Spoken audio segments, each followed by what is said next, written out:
Que Dieu soit loué, que Dieu soit béni. Amen. Oui, nous bénissons le Seigneur pour la grâce qui nous renouvelle ce matin. Et nous voulons continuer à le servir. Alors, si on peut nous mettre encore Jean 10, 10 et 11. Jean chapitre 10, 10 et 11.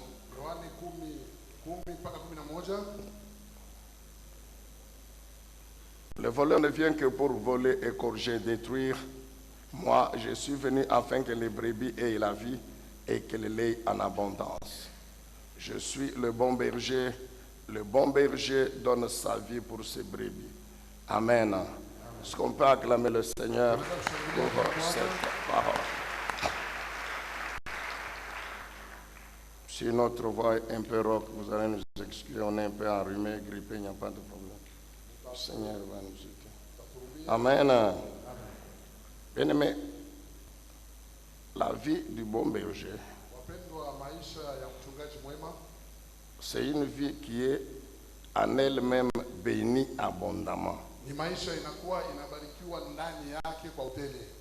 Aujourd'hui, nous allons revenir encore pour que tous nous comprenions. Parce que nous n'avons pas de raison de continuer à courir. Nous avons tout le temps. Et nous quitterons cette terre, la parole de Dieu va rester et elle continue à être prêchée.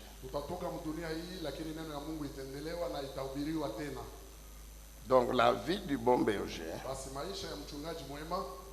le bon berger c'est Jésus-Christ. Cette vie, elle est en elle-même déjà bénie abondamment. Nous vous avions expliqué en quoi consiste l'abondance sur le plan spirituel, sur le plan physique, sur le plan matériel et financier, l'abondance de la vie de Jésus-Christ. Et nous n'avons cessé de dire, c'est parce que en elle-même, elle est bénie abondamment, que Jésus ne pouvait que nous la transmettre comme telle. Et c'est pourquoi le Seigneur a tenu à ajouter, disant non seulement je suis venu pour donner ma vie aux brebis, c'est-à-dire à tous ceux qui croiront en moi, que je vais engendrer potentiellement sur la croix par mon sang, et que par la suite, lorsqu'ils croient, cette naissance devient effective dans leur vie. Donc ces gens-là, les disciples, les chrétiens nés véritablement de nouveau, la vie qu'ils doivent mener, c'est ma vie. Et je suis venu la leur donner. Alors comme ma vie, elle est bénie abondamment, donc eux aussi, ils la vivront avec cette bénédiction en abondance. Amen, bien-aimé. Et cette vie, elle est transmise aux brebis, comme je viens d'expliquer, à 100%.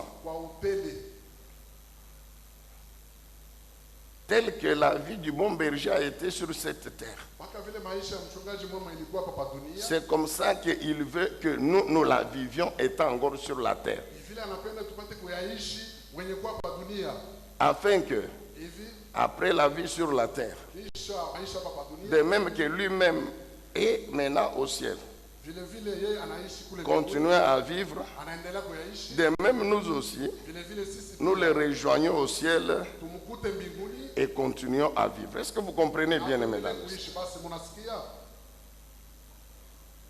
Donc c'est vraiment important, très important de le comprendre.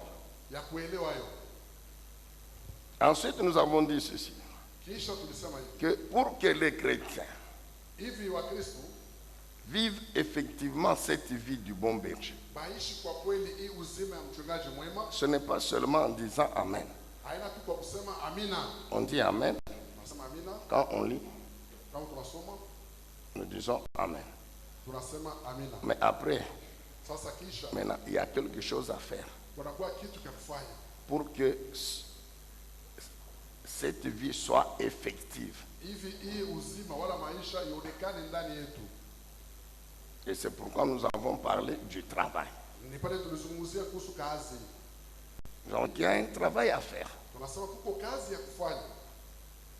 Et Dieu Na Mungu a mis à notre disposition anatuwekea, anatupatia des ressources, vile machemchem wala vifaa, des moyens manamuna qui nous permettent à nous, les brebis, na turuhusu sisi wana kondoo, lorsque nous utilisons ces moyens, wakati tunatumia ile manamuna, lorsque nous utilisons ces ressources, wakati tunatumia ile manamuna, basi cette vie devient effective ile uzima inaonekana kwa kweli ndani yetu avec toute son abondance. na utele wake wote. C'est pourquoi nous avons parlé du travail. Ni pale tulizungumzia kazi. L'homme Mtu doit fournir des efforts. mtu anapasha kutoa nguvu. L'homme a des activités à faire. Mtu yuko na makazi ya kufanya. Et comme l'homme est esprit, âme et corps, Sababu ile mtu anakuwa roho, nafsi na mwili, donc les trois composants de l'homme basi hivi vitu tatu vinafanya mtu sont appelés à fonctionner tous les jours. vinapasha kutubika kila siku. Il y a des activités que chaque composante doit faire. Kunakuwa makazi ile kila sehemu inapasha kufanya. Et l'ensemble de ces activités, Na umoja wa hiyo makazi yote c'est ça qui constitue le travail. ndio inatoa kazi. C'est ça qui constitue le travail. Ile inaletesha kazi. Donc le travail ici n'est pas à restreindre seulement à cultiver les champs. Non, ce n'est pas ça. Basi kazi hapa haina Je vais encore y revenir pourquoi on a parlé des champs et de l'élevage. tulizungumzia tena kilimo. L'homme est esprit, âme et corps. Mtu anakuwa roho, nafsi na mwili. Et les trois composants de l'homme Hii masehemu yote tatu ya mtu sont appelés à faire des activités. inapaswa kufanya makazi. Et ce sont ces activités Na ni ile makazi, qui constituent le travail de l'homme. basi ile matendo inatokeza kazi ya mtu. Et l'homme fait ce travail Na mtu anafanya ile kazi s'appuyant sur la parole de Dieu, kutegemea neno ya sur la puissance du Saint-Esprit et sur les ressources naturelles et humaines. na manamuna ya mtu ya kuishi. Dans les ressources, il y a trois Manamuna mnakuwa vitu tatu. trois types de ressources. Mnakuwa La puissance du Saint-Esprit, la parole de Dieu, ainsi que les ressources naturelles et humaines. na manamuna ya kuishi nayo.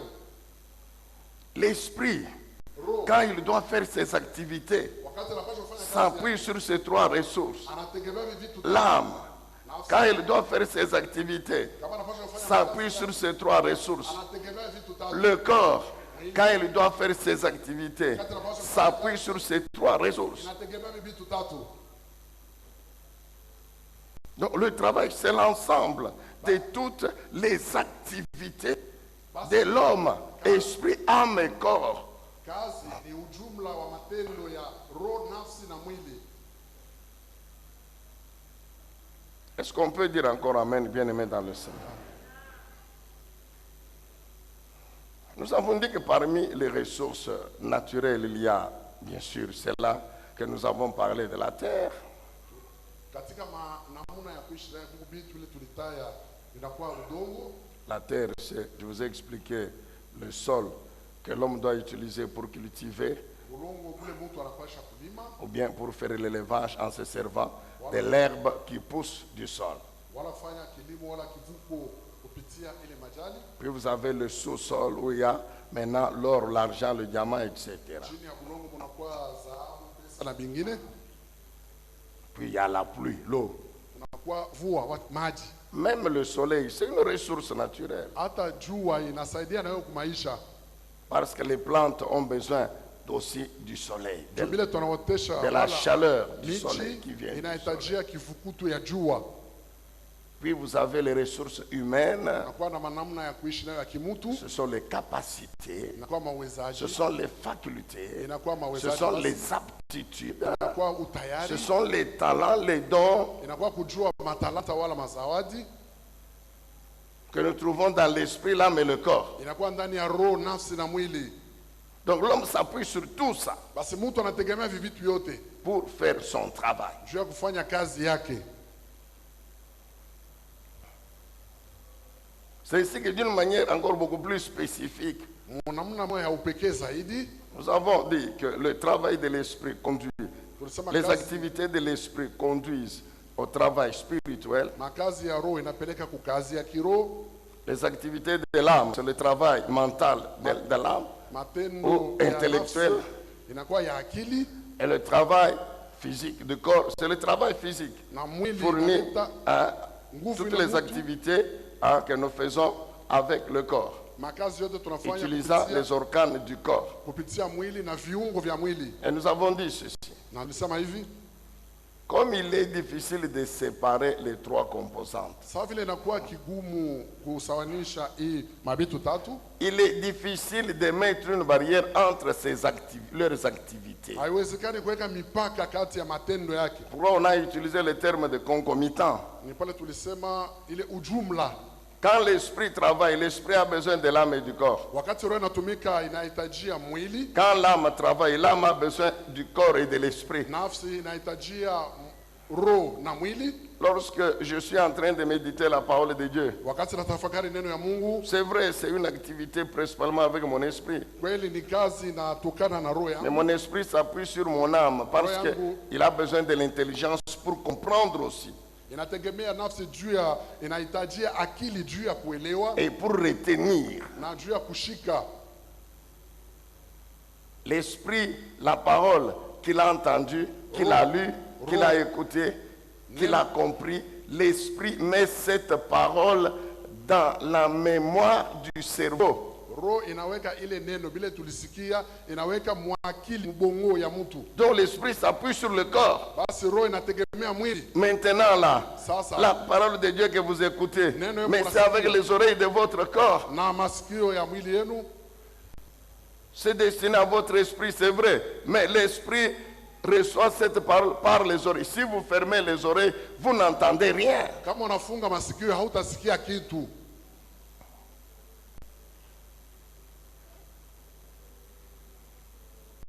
Amen, peuple de Dieu. Amen. Donc, bien que chaque composante Hata kama kila ait sehemu ses activités inakuwa na matendo et yake, son travail à faire, inakuwa na kazi mais yake, comme l'homme, il est un tout, sawa vile toutes ces mtu, activités marchent ensemble. sawa vile mtu anakuwa mchango wa vitu Et vyote puis, vitatu. quand je prends maintenant, quand j'ai compris, maintenant je prends le stylo pour écrire, c'est avec la main du corps. Kama mimi naelewa L'esprit nabeba utilise le corps pour mettre par écrit. roho inatumikia kalamu juu ya kuandika. Quand je suis dans un bureau, je suis en train d'étudier. Kama niko muofisi niko najifunza, Mais là, ce n'est pas la parole de Dieu. Bala haina Quand neno je ya suis Mungu. au cours, kama hein, niko kufundisha les élèves, les étudiants, wanafunzi, tous ceux qui étudient, Bala ils bana écoutent jifunza. la parole de Dieu. Wanasikia neno Là, la c'est Mungu. l'intelligence. Pale ni akili, Pas la parole de Dieu. Ils écoutent ce qui est enseigné. wanasikia sayansi, hapana neno ya Mungu. Oui, là, c'est avec l'intelligence. Pale ni maarifa, ni kupitia akili. Mais l'esprit est là. Parce que l'esprit juge ce que l'âme est en train d'étudier avec l'intelligence. Juu roho inaleta tofauti kati ya bile mtu iko nasikia na akili. Et s'appuie encore sur le corps. Amen, bien-aimé dans le Anategemea Seigneur. tena mwili. Est-ce qu'on peut dire Amen, acclamer le Seigneur? Je Roho ne sais sema pas, mbele vraiment, kushangilia Bwana. que le Seigneur nous aide. Bien sûr, on n'a pas toujours beaucoup de temps pour entrer en détail, mais que Dieu nous aide. Lakini Mungu C'est atusaidie. pourquoi kwa nous vyote. disons que quand Dieu crée l'homme, Tunasema wakati Mungu anaumba mtu, Dieu sait qu'avec les trois composantes, Mungu anajua sana kupitia hii manamuna tatu, c'est pour que l'homme ne chôme pas. ni hivi mtu asikose kya kufanya. Dieu donne à l'homme l'esprit, l'âme et le corps pour que l'homme accomplisse la mission pour laquelle il a créé. Travailler. Mungu analeta nafsi, roho na mwili hivi amsaidie mtu apate kutumika. Amen, bien-aimé dans le Seigneur.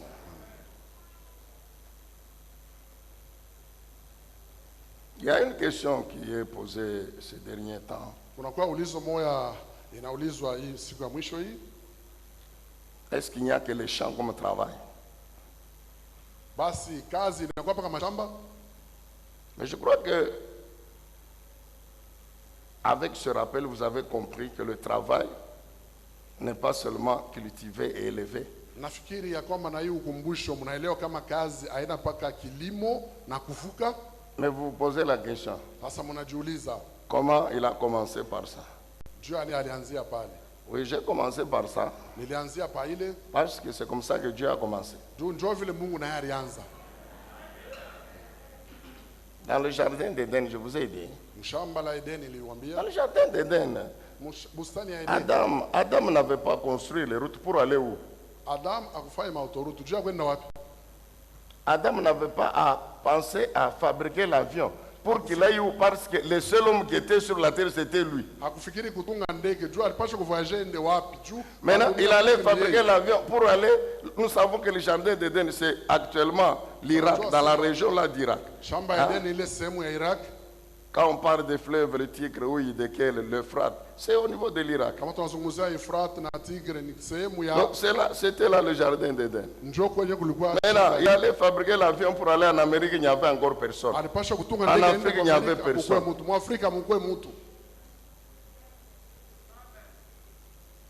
Il allait tracer les routes pour aller visiter qui? Alipaswa kupasula njia juu enda katembelee nani? Donc, la seule activité que cet homme devait faire, c'est cultiver, mon cher. Kazi ile mtu alipaswa kufanya ni kulima tu.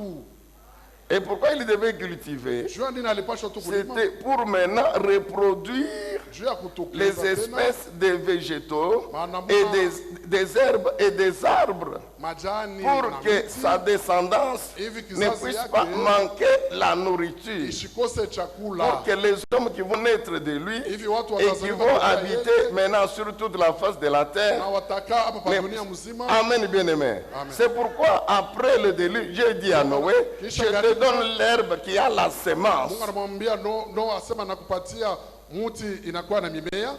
Pour que quand tu as mangé le lenga-lenga, Pale kama tu unakula- gardes la semence. Kama unakula lengalenga Maintenant, uchunge pour mbeko pouvoir planter hivi et uoteshe, manger dans les jours à venir. na masiku ijayo ukule tena. Pour une seule fois, Dieu a créé les manguiers, il a créé les bananiers, il a créé les arachides, il a Mara créé moja, les maïs. Mungu aliumba C'est lui qui a karanga, créé. maembe na bingine. Maintenant, le travail qu'il demande à l'homme, c'est quoi? Kazi anaomba C'est mtu quand ni- l'homme mange, wakati mtu il anakula, garde la semence. achunge mimea, Maintenant, il sème. na anapanda. C'est tout. Kunaisha. Parce que l'homme n'allait pas être en mesure de recréer le maïs. So mtu hakuweza tena kuumbulula ile minji. Même aujourd'hui, nous avons les agronomes. Vous avez déjà lu où qu'à partir du néant, dans un laboratoire, on a créé les arachides. Mushakonaka basa mulabo banatokelesha tu kalanga. Si tu veux planter les arachides, tu vas aller au laboratoire, passer la commande. Fabriquez-moi les arachides. Kama unapenda kula kalanga, utaenda kulabo sasa mtokeleshe kalanga. Ce n'est pas le vaccin Covid. Même le vaccin Covid, mais on va prendre toujours le Covid là lui-même, on fait le vaccin. Hata C'est ça le vaccin ya vaccin. COVID, batayapa COVID mwenyewe ule ndio kule batatosha ile vaccin. Si tu veux planter les arachides, Kama unapenda va au kulima marché, kalanga, achète, plante. musoko uza otesha. Et ceux qui vendent au marché, ils ont aussi acheté. Bale Ceux bana qui kula vendent, musoko. acheter, oui, et on peut aller jusqu'à Adam. Bana bengo wanauzisha musoko Si na vous comprenez. baliuza, tunaweza kurudia paka kwa Adamu.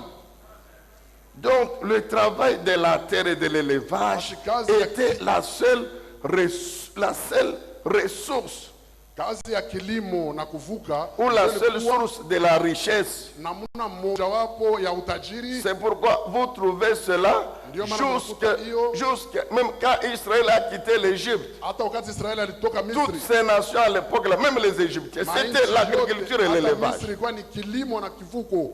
C'était l'agriculture et l'élevage. Kilimo na kuvuka. Caïn et Abel, Aina na Abel. quelles étaient leurs activités? Kazi yabo ilikuwa nini? L'un cultive, Ng'ombe yako nalima. Caïn, Abel, l'élevage. Abel yeye anaanza Donc kufuka. ils ont fait ce qu'ils ont vu leur papa Adam faire. Balifanya bile baliona baba yao Adamu kufanya. Et ils étaient riches. Balikuwa batajiri. Amen, bien-aimé. Amen. Donc leurs besoins étaient satisfaits. Parce que la richesse, c'est pour satisfaire les besoins. Balifurahia kazi yabo juu utajiri ni juu ya kufurahisha mtu, mahitaji ya mtu. Amen, bien-aimé dans le Seigneur. Amen. Même quand Israël sort de l'Égypte, Wakati Israeli anatoka mu Misri, Dieu lui dit pays où coule le lait et le miel. On vous a toujours expliqué. tunamifasiria Il fallait qu'il cultive, qu'il puise de l'eau, etc. ilipasha Ok. kulima shota mai. Alors, maintenant, de nos jours, Sasa hapa leo est-ce qu'il n'y a que le champ et l'élevage? unakuwa mpaka kulima na kufuga. Non. Ndio kazi. De nos hapana. jours, il n'y a pas que le champ et l'élevage. Sasa hakuna mpaka kifuko na kulima. Quand nous parlons du travail, Kama tunazungumzia kazi, il y a les activités unakuwa makazi de l'esprit, ya roho, les activités makazi de l'âme, ya les nafsi, activités du corps. makazi ya mwili. J'espère que vous êtes en train de comprendre. Nafikiri Mungu anaendelea na C'est kuelewa. l'ensemble des activités des trois composants. Ni mchango wa hivi vitu tatu. Maintenant, à Sasa cause de la situation kupitia hali et de l'importance des unes et des autres, juu ya umuhimu ya vimoja le na travail des champs et l'élevage vingine, kazi ya kilimo na kifugo demeure toujours inabaki une tu des sources principales de la richesse. chemchemu ya katikati ya utajiri. Est-ce que vous comprenez? Donc Munaelewa? même aujourd'hui, Hata leo bien que le travail, ce n'est pas seulement le champ, ce n'est pas seulement élever les moutons, mais le travail des champs et l'élevage demeure la source principale de la richesse. C'est pourquoi tous les pays au monde ndio maana qui maisha se respectent inajeshimia, continuent à travailler la terre. inaendelea na kilimo.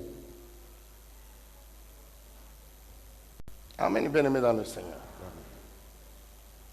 Je vous ai dit que quand vous regardez les pays dits développés, Nilimwambia sema kama unaona mainchi ile ya maendeleo banasema bien sûr, inaendelea. l'homme a développé l'intelligence, il a maintenant fabriqué les avions, Mtu ceci, anatumikisha cela. ile anatunga mandege na vingine. Mais Lakini sans la bonne santé du corps, bila afya njema ya mwili l'homme ne peut pas faire. mtu hawezi kufanya Alors, kazi. qu'est-ce qu'il faut faire? Sasa nini ya Il kufanya? faut assurer la vie du corps par l'alimentation. Inapaswa kulinda Et afya ya l'alimentation, mwili. c'est par l'agriculture et l'élevage. Est-ce Ni que vous comprenez kupitia ça? kilimo na kifuko. C'est pourquoi dans beaucoup de pays, tous les pays là développés, l'agriculture et l'élevage sont subventionnés par l'État. Mainchi ya kuendelea kilimo na vingine ni serikali inasaidia ile kazi. Pour que quand les fermiers qui ont reçu l'argent de l'État, qui ont reçu le crédit des banques, après avoir cultivé, après avoir élevé, ils vont maintenant vendre à un prix Sasa qui batauzisha permet à pesa, tout le monde de pouvoir se nourrir. itaruhusu kila mtu auze na Et kule, maintenant, les gens peuvent continuer à faire d'autres activités. na pale batu wataendelea kufanya makazi ingine. De plus, Na zaidi partout dans le monde, il y a le chômage. fasi yote mu mainchi kunakuwa bulofwa. Et maintenant, avec la situation compliquée par le Covid, Sasa na hii hali mambo ya covid kuchini hii, alors vous trouvez tous ceux qui ont fait l'université, les mtaona pale médecins, bajifunza university, les docteurs, wanganga, les avocats, les juristes, watetezi. donc prenez toutes les disciplines là, mafunzo université, yote ya école university, supérieure, tout ça. Yote Maintenant, vile. ils terminent. banamaliza masomo. Il n'y a pas d'hôpitaux où les médecins doivent travailler. Hakuna hospitali kule munganga atafanyia kazi yake. Il n'y a pas des entreprises où les ingénieurs doivent aller travailler. Hakuna makampuni kule wa engineer wataenda kufanya kazi yao. Partout dans le monde, partout. Fasi yote Maintenant, là, mdunia. maintenant. Hapa sasa hivi. Les entreprises où ils doivent aller travailler ferment à cause de Covid. Makampuni kule utaenda kutumika banafunga juu ya covid. Je vous ai toujours dit ici que les médecins sont plus nombreux. Je ne dis pas que les médecins sont plus nombreux que les malades. Mais, bon. Sisema sasa banganga banapita na bamalari benye bwingi. Ou bien que les juristes sont plus nombreux que les dossiers. Watu wa haki Les avocats. banakuwa ba mingi watetezi. Les avocats, les Wanashindia magistrats. madosie Ah, nyingi. je ne dis pas qu'ils sont devenus plus nombreux que les dossiers Mais à si traiter. c'est- Non, quand- ce n'est pas ça ce que j'ai dit. Mais Siseme kazi na kwa quand on kidogo regarde, kushindia on voit que batu. parmi les chômeurs, il y a tous ces gens ici. Tukianga- Bo- hapa Donc maintenant, tu- vous allez faire quoi? Sasa mtafanya nini?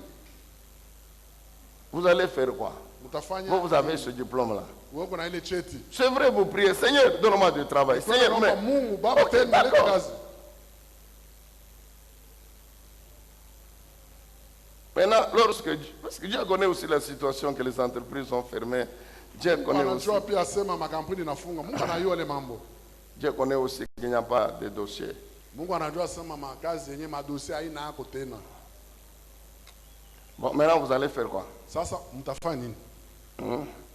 Maître, Maître Clément, vous allez auditionner. Est-ce qu'on peut acclamer Dieu pour Maître Clément Tunaweza mshangilia Mungu juu yangu. qui est revenu aujourd'hui? Maître Clément Kabwe.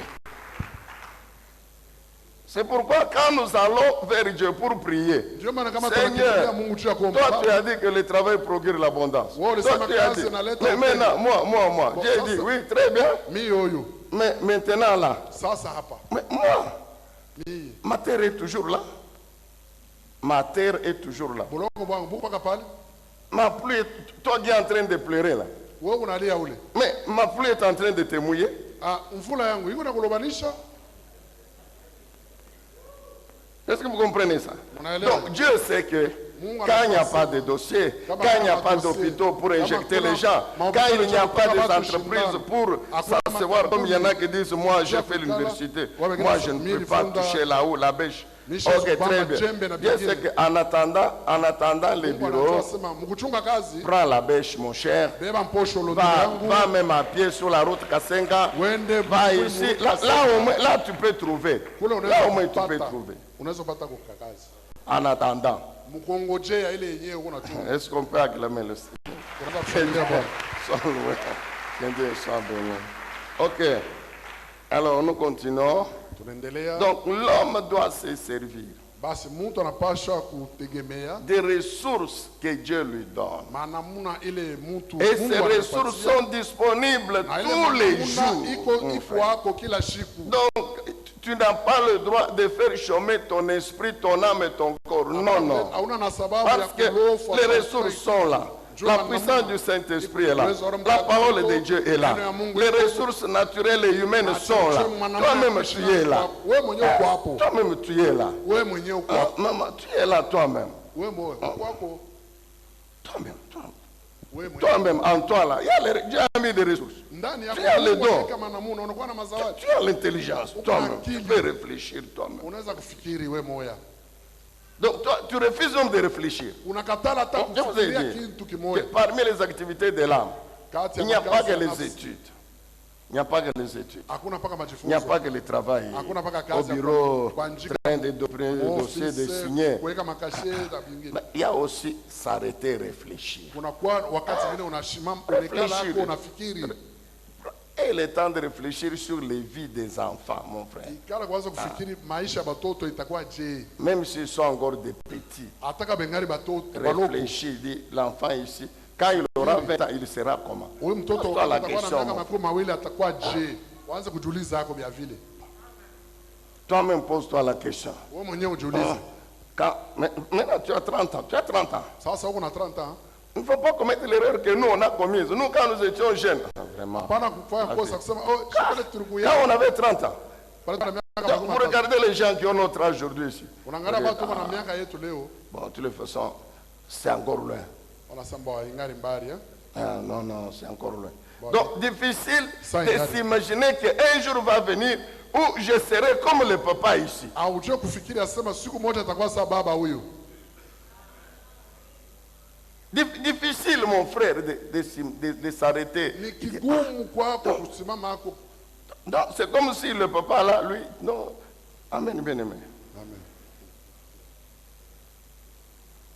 Pourquoi il y a une sagesse chez les Bantous, il y a beaucoup de sagesse Kubantu kunakuwa hekima mingi sana.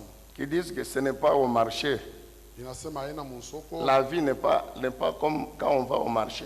Maisha haina sawa vile tunaenda. Quand on va au marché, on rentre. Kama unaenda msoko narudia. Demain, on part, on trouve la même chose. Kesho unaenda tunafaa paka ile ndio ulifanya jana. C'est ça. Les arachides sont toujours là. Kalanga iko paka pale. Mais toi, Sasa wewe 20 ans après, tu ne seras pas la même chose. miaka makumi mawili kisha utakuwa paka Bien vile que tu vile. vas dans le même marché là. Hata kama Mais unaenda 20 msoko kwa ans, moja mon ile. frère, 20 ans après, Kisha miaka makumi mawili. Ndio. Ça fait- réfléchis mon frère. Fikiri iko kwanza. Dans 30 ans, dans 40 ans, Miaka 40, miaka j'aurai 35. 65 ans. Ma vie sera comment? Maisha Réfléchis. yangu itakuwa namna gani? Ne t'en fais pas. Tu crois que ce sera la même chose? Unaona sasa bitabakia paka vile? Ce ne sera pas la même chose. Parce que Bitabadilika. tu dors bien. Tu vas au lit là bien, tu dors. Unaenda ukitana unalala mzuri. Tout le monde, va au lit pour dire je vais me reposer. Comme ça, quand je me réveille, je suis bien.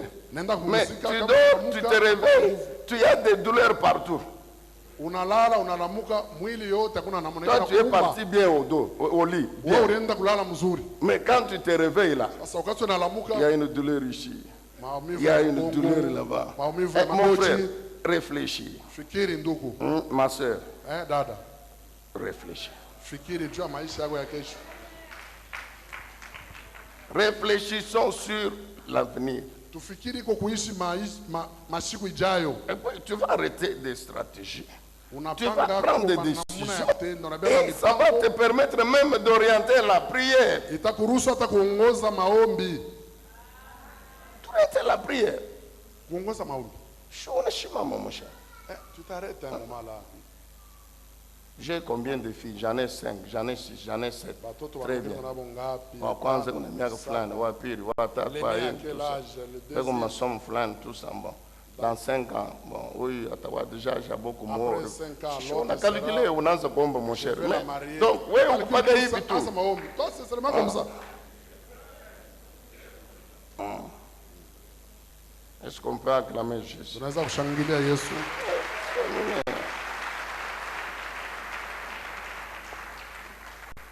Alors, lorsque nous travaillons avec notre esprit, notre âme et notre corps, je dis que nous nous appuyons sur la puissance du Saint-Esprit, nous nous appuyons sur la parole de Dieu, nous faisons ce que la parole de Dieu nous demande de faire. C'est une ressource importante, bien aimé. Bien que l'esprit, l'âme et le corps travaillent, mais ne peuvent pas travailler sans s'appuyer sur les 3 ressources que sont la parole de Dieu, la puissance du Saint-Esprit et les ressources naturelles et humaines.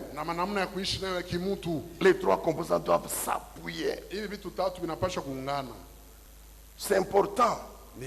Tout travail, tu dois te référer à la parole de Dieu.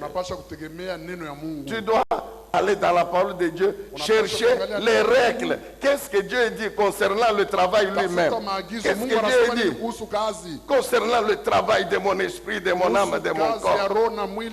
Quelles sont les autres obligations générales? Qu'est-ce que Dieu me demande?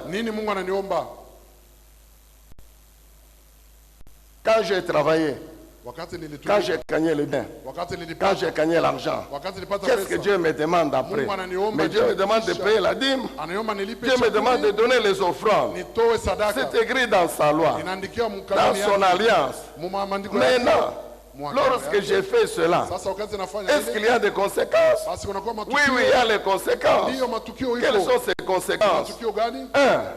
Dans la parole, il y a les promesses qui concernent les sacrifices des dîmes et des offrandes. Comme Malachie 3, 10 à 12. Il y en a beaucoup d'autres. C'est écrit que c'est une semence. Tu sèmes, tu dois moissonner. Ok, très bien. Maintenant, l'autre conséquence, c'est quoi? C'est que comme le Saint-Esprit est toujours là, où il y a la parole, alors le Saint-Esprit déploie sa puissance et il accomplit les promesses concernant les dîmes et les offrandes. En ce moment-là, cette puissance du Saint-Esprit va maintenant affecter le travail, protéger le travail, bénir le travail. Vous comprenez? Amener la prospère, que je prospère dans le travail. Parce que quand bien même les temps, les circonstances deviennent défavorables, malgré mon intelligence, ma compétence, mes dons, tout ça, malgré l'onction. Mais la Bible dit, il y a des moments où les temps et les circonstances deviennent défavorables.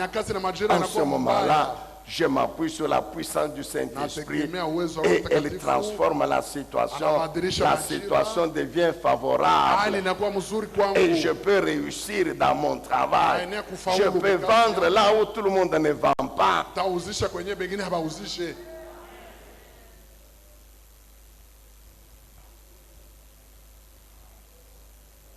Amen, bien-aimé dans le Seigneur. Amen. Alors le deuxième point aujourd'hui, Sasa nukta ya pili leo c'est même le sous-thème que nous voulons aborder. inakuwa na kishina yenyewe ya chini. Nous voulons reparler encore en détail Tunapenda kuzungumzia tena sur katika le ukristo travail spirituel de l'homme intérieur kuhusu kazi ya kiroho ya mtu wa ndani et son abondance. na utele wake. Le travail spirituel Kazi ya kiroho de l'homme intérieur ya mtu wa ndani et son abondance. na utele wake. L'homme intérieur, c'est l'esprit et l'âme qui lui est associé. Mtu wa ndani ni roho na nafsi inakuwa naye, Leurs activités, c'est ça leur travail. ndio makazi yao, Et c'est tous les jours. na ni kila siku. Donc il n'y a pas un seul jour Hakuna siku moja où quelqu'un peut se réveiller et dire kule mtu anaweza kulamuka aujourd'hui mon esprit et mon âme n'ont rien à faire. leo Bon, roho en na repos, nafsi en yangu congé. itapumzika kwa leo, itaenda mapumziko. Non, Hapana, même si là où tu travailles là-bas, hata kwenye kuna unatumikia c'est ça ton congé. njoo congé yako. Mais quand tu es chez toi en train de dormir, tu es chez toi là. Sasa kama uko kwako pale, Alors ton esprit et ton âme ne sont pas en congé. roho na nafsi yako haina mapumziko, Vous allez le comprendre encore. mtaelewa tena hiyo Les activités de l'homme intérieur makazi ya mtu wa ndani et l'abondance. na utele wake. Quelles sont les activités de l'esprit? Ni makazi kani inakuwa ya roho. Mais nous avons dit, Tulisema tout le travail que l'esprit de l'homme doit faire. kazi yote roho ya mtu Premièrement, anaweza c'est kufanya. dans sa relation avec Dieu. Ya kwanza ni mahusiano yake na Mungu. Cette relation qui est définie par la mise en pratique des lois de Dieu. Uhusiano ile maana yake ni kuweka katika tendo maagizo ya Mungu. Là, nous allons dans Exode chapitre 20. Pale tuko Kutoka sura yake 20 wala 20, Vous avez les 10 lois tunakuwa na ile makanuni que 10 Jésus a résumé dans Matthieu 22. ile Yesu anafunga katika ufupi mu Mathayo 22 Et puis vous avez les autres lois connexes. na makanuni ingine ile ya kuongeza.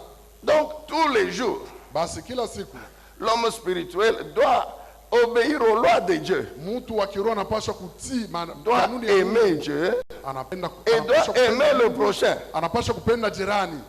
Même si dans l'entreprise, à la SNCC, tu es en congé annuel Hata chez mule toi, mkazi kwa SNCC mais unakuwa tu dois mapumziko continuer kwako. à aimer ta femme, Unapaswa à kuendelea aimer tes kupenda enfants. mke wako, watoto yako. Tu dois continuer à mettre en pratique les lois de Dieu. Endelea kuweka katika tendo makanuni ya Mungu. L'obéissance à la parole de Dieu Utiifu kwa neno ya Mungu tous les jours. kila siku.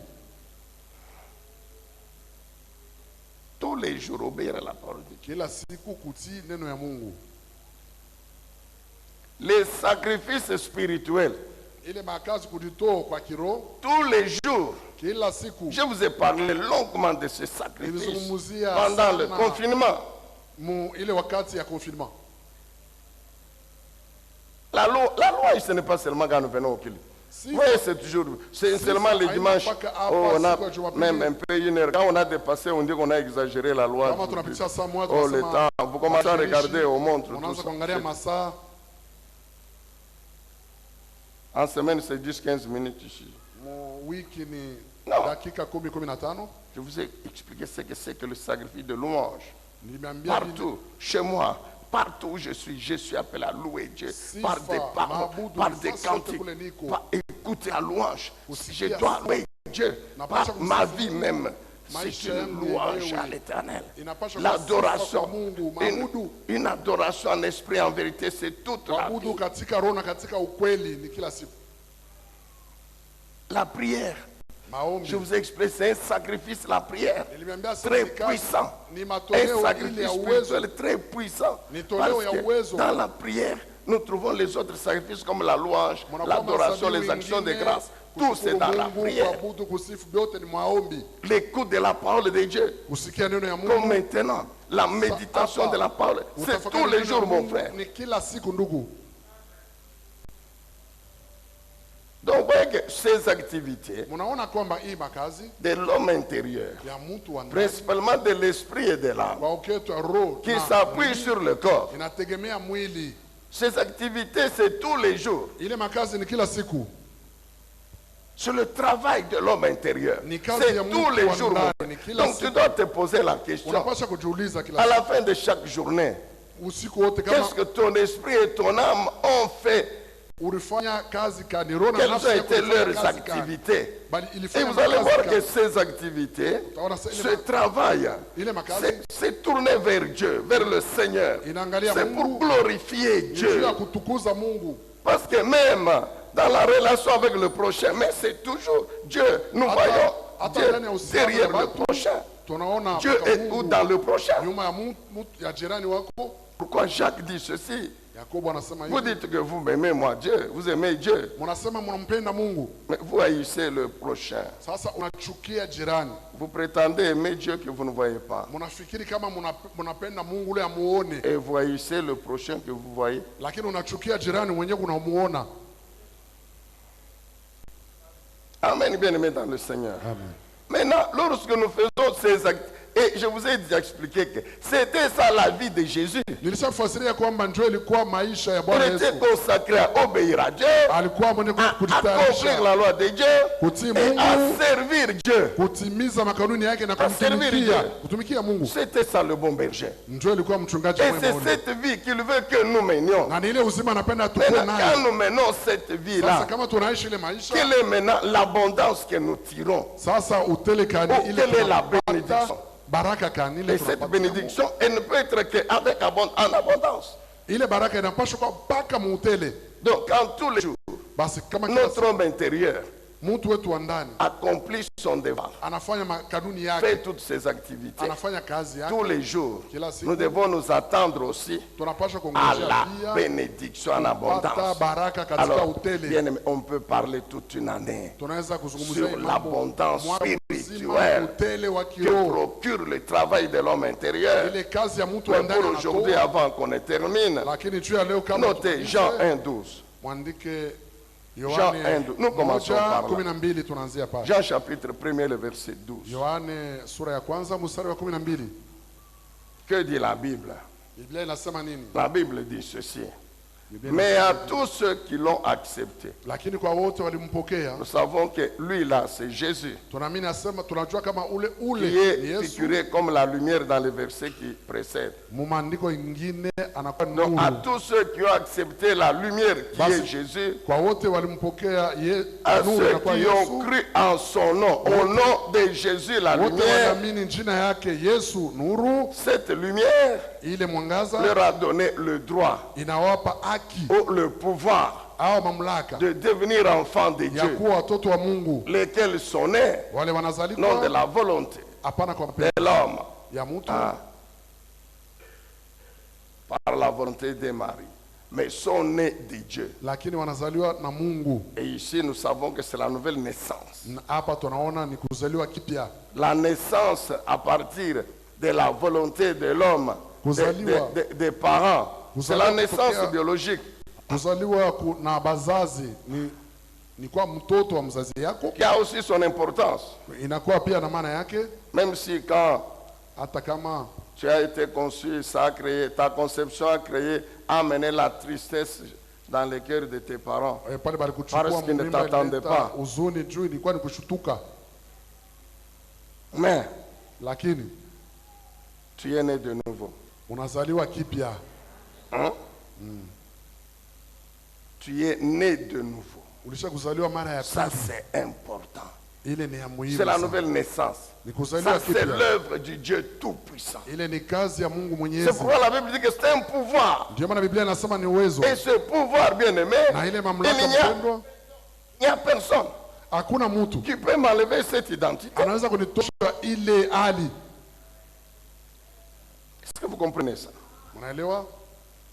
Là où je suis, Kule niko je suis l'enfant du Dieu Tout-Puissant Niko qui est dans les mtoto wa cieux, Mungu Mwenyezi. qui est sur la Anakuwa terre, mbinguni, qui est sous la anakuwa terre, chini, le anakuwa chini ya créateur de udongo, toutes choses. muumba wa vitu Je vyote. suis son enfant, il Niko est mwana mon père. wake, ni baba yangu. Et quand je dis ça, le ciel est en train d'attester, Na et kama mon nasema père, vile, que mon père, il est Mbingu content. inaitikia na Mungu baba yangu anafurahi. C'est un pouvoir. Ni uwezo. Amen, bien-aimés dans le Seigneur. Pourquoi? Parce que né de la puissance de Dieu. Nous savons comment les enfants des présidents, des rois, des premiers ministres, juste sur cette terre, de certains privilèges, de certains, vous comprenez? Non, c'est l'enfant du président, tout le monde. Vous voyez même des grandes personnes qui se devant des petits enfants du président. Ça, c'est l'enfant du président. Vous voyez, au Maroc, là-bas, le roi là du Maroc, son petit garçon là, qui n'a pas encore 20 ans, mais c'est lui le futur roi. Et il est toujours, souvent, il est toujours à côté de son père là. Donc tous les ministres, tout ça, tous les Marocains là, quand ils viennent, parce que l'enfant du roi, et toi et moi, nous sommes les enfants. C'est pourquoi vous voyez, notre pouvoir, il est spirituel. Notre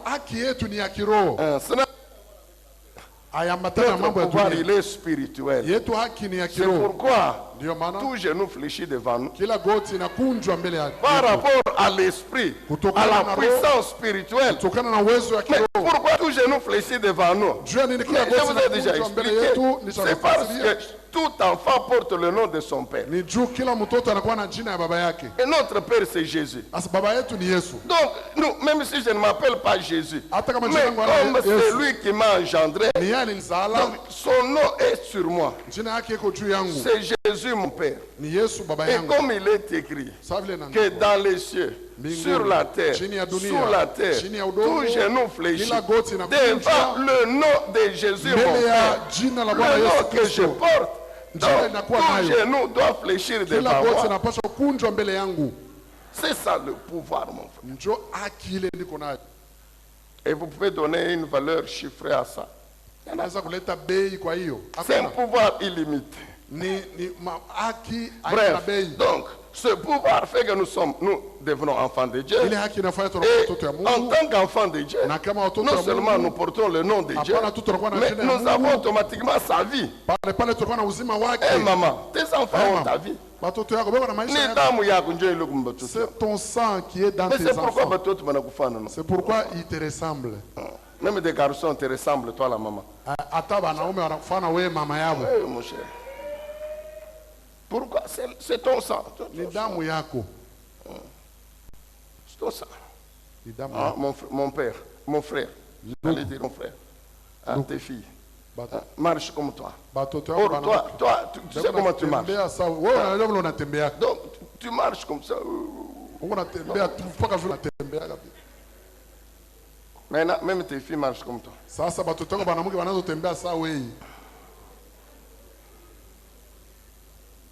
Alors, comme nous sommes enfants de Dieu, c'est sa vie, c'est sa vie. C'est pourquoi Jésus dit, moi je vous engendre je vous engendre pourquoi? Pour que vous soyez mes enfants et que vous viviez ma vie. Jean, chapitre 3, verset 16. Connaissons Jean 3, 16. Car Dieu a tant aimé le monde. Il a donné son fils afin que quiconque croit en lui, c'est par la foi que nous naissons de Jésus. Il est quoi? La vie éternelle. Pourquoi la vie éternelle? Parce que lui, le Père, il est Dieu en même temps. Donc sa vie, elle est éternelle, puisque Dieu, il est éternel. 1 Jean chapitre 5, verset 20. 1 Jean chapitre 5, le verset 20. La Bible dit ceci. Mais nous savons aussi que le Fils de Dieu, c'est Jésus. Il est venu et nous a donné l'intelligence pour connaître le Dieu vrai, ou Dieu le Père. Et nous sommes unis au vrai Dieu, si nous sommes unis aussi à son Fils Jésus-Christ. C'est lui, Jésus, qui est le vrai Dieu. C'est lui qui est la vie éternelle. Amen. Amen. Maintenant, quand on nous met le verset, toujours même chapitre, mais qu'on nous mette le verset 10. 1 Jean 5, 10 à 13. Maintenant, quand vous croyez à Jésus le vrai Dieu, alors ici la Bible dit quoi? Que ceux qui croient à ce Jésus le vrai Dieu, le Fils de Dieu, Mungu Ils wa ont kweli. le témoignage. Mwana wa Mungu anakuwa na ushuhuda. Celui qui ne croit pas, Ule haamini, bon, Dieu fait de lui un menteur. Mungu anafanya anakuwa muongo. Maintenant, suivons la suite. Sasa yafuatayo Quel est ce témoignage? ni ushuhuda kanio. Le verset 11. Or, voici ce témoignage. C'est que Dieu a donné la vie éternelle et cette vie est dans son Fils. Celui qui a le Fils a la vie. Celui qui n'a pas le Fils de Dieu n'a pas la vie. Amen. Amen.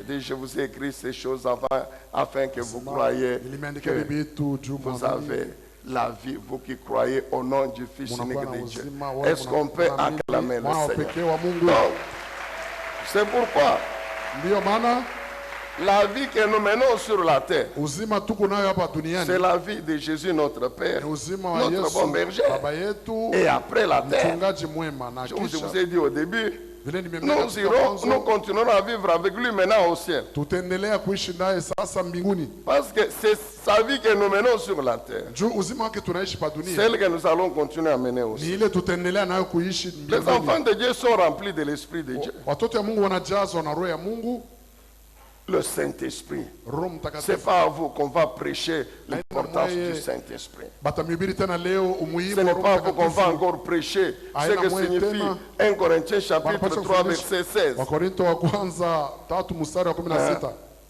1 Corinthiens 3, 16. Wakorinto wa kwanza 3 Ne savez-vous 16. pas? Hamjui? Allez-y rapidement, mon frère, le temps. Ne savez-vous pas que vous êtes le temple de Dieu? Hamjui kama mwewe ni Et que mahekalu ya Mungu l'Esprit de Dieu habite en vous. na roho ya Mungu inaishi ndani yenu? C'est ça la bénédiction, mon Njoo baraka hii ndugu. temple de Dieu. Hekalu ya Mungu. Et le verset, chapitre 6, verset 19, Sura 6 mstari wa 19 précise que même le corps, inasema hata mwili. parce que nous savons que le Saint-Esprit vient habiter dans l'Esprit, Tunajua sasa Roho Mtakatifu anakuwa kuishi ndani ya roho, qui devient le premier niveau de ce temps. anakuwa ya kwanza sehemu ya ile hekalu. Mais comme l'Esprit est dans le corps, Saa vile roho iko ndani ya mwili, donc automatiquement le corps devient aussi le temple du pale Saint-Esprit. pale mwili inakuwa pia Votre hekalu ya Roho corps Mtakatifu. est le temple du Saint-Esprit qui est en vous et que vous avez reçu de Dieu. Vous ne vous appartenez pas à vous-même. Amen. Amen. J'appartiens à Dieu. Mi niko wa Mungu, Mon esprit a mes corps. Non seulement je suis enfant roho de nafsi Dieu, na mwili. Ana tu nakuwa mtoto wa mais Mungu. comme mon esprit, mon âme et mon corps Sawa vile roho nafsi na mwili yangu sont les temples de son Esprit Saint. kwa hekalu ya roho yake mtakatifu. Donc je suis son temple. Basi niko hekalu C'est yake. pourquoi je ne m'appartiens pas. Ndio pale shina wa mi moya. Moi, Mi esprit à mes corps, roho nafsi na mwili appartient à Dieu, nakuwa wa Mungu, appartient à Jésus. nakuwa wa C'est Yesu. pourquoi Ndio nous maana avons l'assurance tunakuwa na hakikisho qu'aucune puissance, kwamba kuna ne uwezo hata peut nous mmoja détruire. inaweza tout ce que les kutuharibu. sorciers font, ils gesticulent pour rien. Yote balozi wanafanya bako wanahangaika bule. Si mon père Kama baba yangu ne décide pas de mettre fin à ma vie sur la terre, haichikie kuniua hapa pa dunia, le diable, Shetani, les démons, les mandemona, sorciers balozi vont monter, descendre. batapanda kushuka. Amen, mon frère. Amen. C'est ça, tu comprends un peu cette abondance, tu comprends? Unaelewa hii utele Ce n'est pas l'argent. hii ana pesa, Tu vas donner que l'argent au diable pour qu'il ne te tue pas, utapatia shetani makuta ngapi juu ashukue ou bien aux démons, au mandemona, ou bien aux sorciers. hata balozi benyewe Nous connaissons, non? tunajua Vous le nourrissez tous les jours. uko nambarisha kila siku. C'est lui qui le nourrit. C'est lui qui prend soin de lui. Ule C'est lui anamulea, qui lui donne tout. ule anamupa vyote. C'est celui un jour qu'il sacrifie. Njole siku moja ataua. Les sorciers. J'ai parlé des sorciers. Nasema mambo ya balozi. Est-ce qu'on peut dire Amen? Amen. Oh Seigneur. Par la puissance du Saint-Esprit. Kwa uwezo wa Roho Mtakatifu Qui est l'Esprit de Jésus? inakuwa roho ya Yesu. Vous connaissez Marc 16, non? Mwanajua Marko 16 16 et 17. 17. Le Seigneur dit quoi? Bwana anasema nini? Tous ceux qui naîtront de moi, Wale wote watazaliwa Les enfants. tokea mie, voici watoto yangu, tazama, ceux dont ils seront capables. ile batakuwa na uwezo ya kufanya Par la puissance de mon nom. Mon kwa nom. uwezo ya jina langu. C'est Jina ça à langu. mon nom. Ça veut dire par la puissance de mon nom. Kupitia Ils kwa vont uwezo ya chasser jina les- langu watafukuza Amen. mapepo mchafu. Les démons sont Mandemona les représentants du diable. ni wasimamizi wa Donc shetani. quand nous chassons les démons, c'est le diable même que nous chassons. Kama tous les jours. tunafukuza mampepo ni shetani mwenyewe Parce tunafukuza. qu'il ne vient pas les protéger, il ne vient pas les défendre. Hata kwa kubakinga Vous connaissez les autres, la Mnajua guérison, tout ça. vingine uponyaji na vifuatayo. Notez Luc chapitre 10, Andikeni Luka le 10 verset 17 à 19.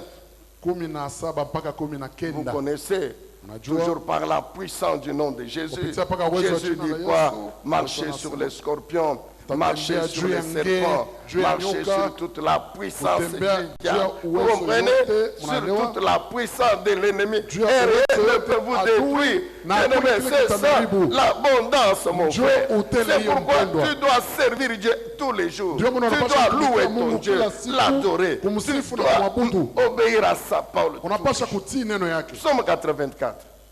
Zaburi 84. Nous sommes en train de terminer dans 5 minutes. Tuko namaliza muda Psaume kidogo. 84, le verset 12. Zaburi 84.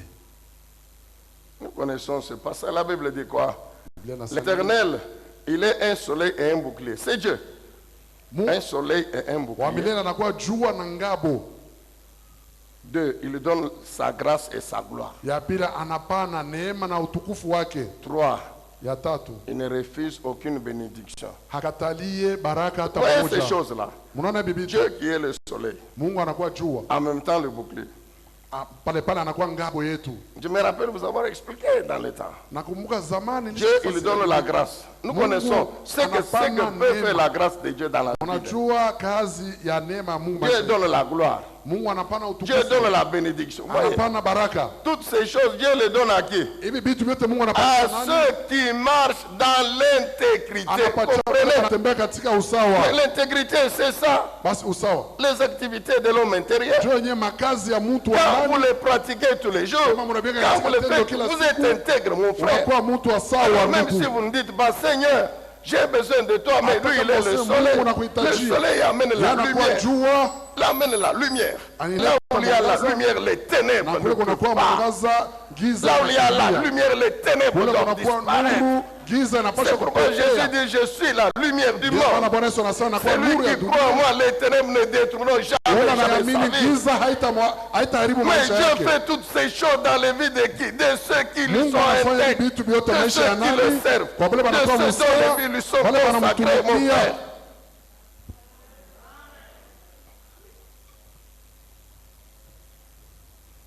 Si vous prenez Romains chapitre 8, Kama unabeba wa Roma 8 le verset 31, mstari À 31 mpaka bien-aimés, 39, si vous wapendwa, lisez ça, kama mnaisoma hiyo la sécurité que ukingo Dieu donne à ses enfants, Mungu anapana kwa la watoto yake, protection, ukingo, la victoire, bien-aimés, ushindi wa dans les épreuves, la délivrance, Mavipimo, dans les épreuves, ufungulivu dans des ndani ya situations les vipimo. plus... La parole de Dieu, c'est la vérité. neno ya Mungu ni ukweli. Dieu rassure qu'il est avec nous. Mungu anatuhakikisha sasa iko Et nasi. l'apôtre pose la question. Na Si mtume Dieu est anauliza, avec nous, kama Mungu iko nasi, oh, et il est réellement avec nous, kwa kweli iko na sisi, vrai ou faux? ni kweli ni bongo. Mais nous sommes ses enfants. Tuko watoto yake, Et nous sommes dans sa maison. tuko mnyumba yake, Nous sommes dans son royaume. tuko mufalme wake. Dieu est avec nous. Basi Jésus Mungu iko est nasi, avec nous. Yesu iko Le nasi Saint-Esprit pamoja, est avec Roho nous. Mtakatifu iko nasi Alors pamoja. l'apôtre pose la question. Mtume Si anauliza Dieu, swali. notre Père, Kama il Mungu est Baba avec yetu, nous, ses enfants, iko nasi watoto qui yake, sera contre nous? Nani C'est-à-dire, atatukombanisha? qui pourra quelque Ni chose kusema, contre nous? nani atatufanya Même si kitu tu n'es ya pas kipindupindu? d'accord avec moi, Hata kama même si unikubalie tu mimi, me hais, hata même kama si tu unanichukia, me fais, mais ça ne me fera. havitanifanya kitu. C'est ça ce que ça veut. Ndio maana ya hii Ta haine, ton inimitié, chuki tout yako ce que tu peux entreprendre na uadui wako comme wote action unaweza contre kufanya. moi, ça ne me fera rien Vitu na mimi parce havitanifanya que Dieu, kitu. mon Mungu, Père, il Baba est yangu, avec moi eko na et mimi. il est au contrôle de ma situation. anaongoza maisha yangu yote. Si Dieu est avec nous, Kama Mungu eko qui nasi, sera contre nous? nani atatukombanisha? Lui qui n'a pas épargné Yeye hakuweka mtoto wake son pembeni. propre, vous comprenez? Mnaelewa? Et il a donné son fils pour que son fils nous engendre. Na anapana mwana wake hivi atuzale.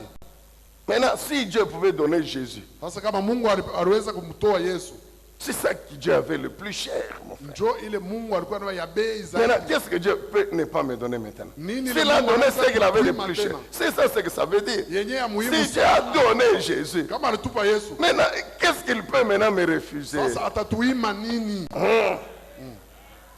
comment ne nous donnera-t-il toutes choses? Je hataweza kutupatia vitu vyote? Qui, Nani? continuons mon cher, accusera ce que Dieu a choisi? Nani atastaki bale Mungu C'est Dieu alichagua? qui déclare juste. Bale Donc, Mungu et anasema Satan et les haki. démons, personne ne peut nous accuser. Shetani Tu na vas bamwake m'accuser où? wote Parce batanichongea que wapi? le grand tribunal, c'est celui de Dieu. Tu baraza yenyewe kubwa ni Mungu. Tu vas m'accuser où? Utanistaki wapi? Qui va corrompre Dieu? Personne. Nani atamkata Mungu milomo? Nous continuons. Qui condamnera? Nani atahukumu? Qui les condamnera? Nani atahukumu? C'est pourquoi la Bible dit qu'il n'y a point de condamnation Ndio maana Biblia inasema pour les hakuna enfants hukumu de Jésus. kwa watoto wa Yesu. Oui, mais c'est vrai. Ni kweli. Il a ôté, effacé. Colossiens 2,14. Il Alijimisha a litosha effacé. Wakolosayo. Qui les condamnera? Nani Pourquoi? atahukumu? Parce que Jésus est mort Juu ya nini pour tu nos Yesu péchés. alikufa Bien juu ya plus, dhambi yetu. Dieu l'a Zaidi ressuscité, Mungu alimfufula. justifié, et Alimsaidia aujourd'hui haki. il est assis Na à la droite de Dieu. Leo anekala kuume Et kwa tout ce Baba. qu'il fait, Na yote anafanya c'est intercéder. Vous voyez un peu, kutuombea. Jésus, tous Yesu, les jours là. kila Mais siku. maintenant là, Hata il est en train de dire à Dieu le Père. Eko naambia Tu Mungu vois les Baba, enfants ici de la unaona NCD. batoto wa kwa Ils NCD. sont en train d'écouter ta parole. wanasikia neno Ils yako. sont en train de t'écouter. Eko nakusikia. Souviens-toi d'eux, mon Père. Ubakumbuke kwa Tu Mungu. vois cette fille-là, Unaona c'est ule ta binti fille. ule ni Elle est binti venue wa- avec tel problème. Anakuwa na mambo fulani. Même si elle n'a pas prié, Hata kama mais fais-lui sikuomba. grâce. Umujalie Tu kwa vois neema. celui-là. Amen. Unaona bien-aimé. ule. Maintenant que nous écoutons sa parole, Hapa tu unasikia. mais il est en train d'intercéder auprès de Dieu le Eko Père. nakuombea kwa Mungu Baba. C'est ça même l'amour. C'est pourquoi il continue en disant Na maintenant, njoo upendo qu'est-ce qui ni va pale nous séparer de naendelea. Nini l'amour? tatutenganisha na Mungu?